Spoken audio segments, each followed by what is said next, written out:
Mr. Griffin for the Subcommittee on Europe and Eurasia, the Vice Chair of that subcommittee. Thank you, Mr. Griffin. Thank you, Madam Chair.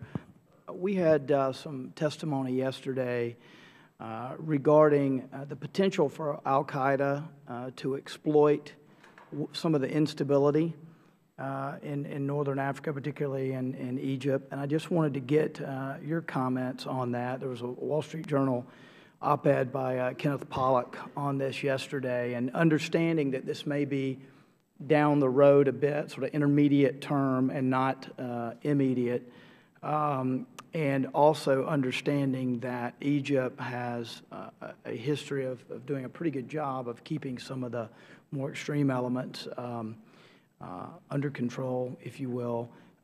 Could you comment on that, whether al-Qaeda is looking to recruit or take advantage of the power vacuum in the region? And without making a specific reference to that, because I don't know specifically that they are, but I would have to. I think we have to be alert to the possibility that they would. I think that we know that they're looking for any opportunities to advance their agenda in any place that they can find it, and certainly places where there are real vacuums, like we see in Somalia, are very dangerous places, which is precisely why we do believe it's so important to have this orderly, sustained process, because we think it's the best antidote about giving extremists and terrorist groups the opportunity to make inroads. Right.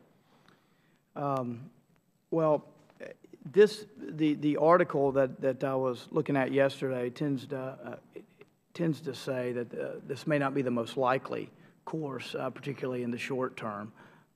But as we know, al-Qaeda has roots even at the highest echelons in Egypt. And so you don't know of any specific identifiable anecdotes or information that you could share with regard to al-Qaeda in that region. You just identify it as a possibility. Yeah, it's certainly, I think it's something we have to be alert to.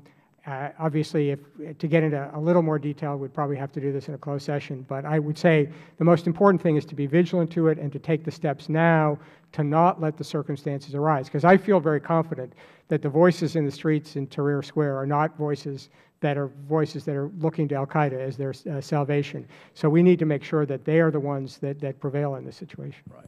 Thank you for that.